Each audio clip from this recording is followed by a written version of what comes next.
श्री स्वामी समर्थ। गुरुपौर्णिमेला करा 5 सोपे उपाय, होईल नोकरी व्यवसायात प्रगती, कुंडलीतील गुरुदोषी होईल दूर। दरवर्षी आषाढ महिन्यातील शुक्ल पक्षाच्या पौर्णिमेला गुरुपौर्णिमा साजरी केली जाते।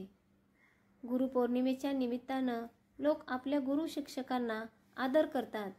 धार्मिक मान्यतेनुसार वेदव्यासजींचा जन्म आषाढ पौर्णिमेला झाला होता, म्हणून या दिवसाला गुरुपौर्णिमा किंवा व्यास पौर्णिमा असे म्हणतात।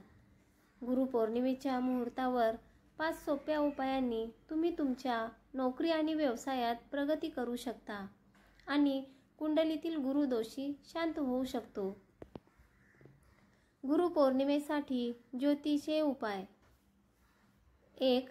जीवनात चांगला गुरु नसेल आणि कुंडलीत बलवान बृहस्पती नसेल तर व्यक्तीची प्रगती शक्य नाही, मग तो व्यवसाय करत असो किंवा नोकरी।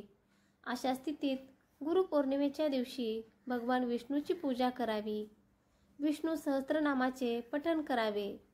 विष्णू पूजेत पंचामृत, तुळशी आणि पिवळ्या फुलांचा वापर करा। गूळ, हरभरा डाळ किंवा बेसन लाडू अर्पण करा। विष्णूच्या कृपेने तुमची इच्छा पूर्ण होईल।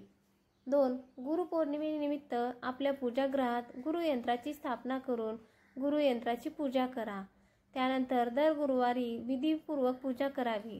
यामुळे तुमच्या जीवनात गुरुचा सकारात्मक प्रभाव वाढेल, तुमची प्रगती होईल, कमकुवत बृहस्पती बलवान होईल। 3. गुरुपौर्णिमेच्या दिवशी तुम्ही तुमच्या गुरुकडे जा, त्यांना नमस्कार करा आणि त्यांना घरी जेवायला बोलवा। भोजन, आदरातिथ्य इत्यादी झाल्यावर त्यांचे आशीर्वाद घ्या। पिवळे कपडे, धार्मिक पुस्तक भेट म्हणून द्या। दक्षिणा देऊन आनंदाने निरोप घ्यावा।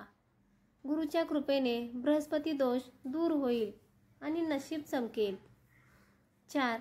करिअरमध्ये प्रगतीसाठी तुम्ही गुरुपौर्णिमेला पिवळे कपडे, पिवळी डाळ, केशर, तूप, पितळ, पिवळी मिठाई इत्यादी दान करू शकता। 5. गुरुपौर्णिमेला घराची उत्तर पूर्व म्हणजे ईशान्य दिशा स्वच्छ करावी। नंतर त्यावर हळद व पाणी टाकून लेप करावा।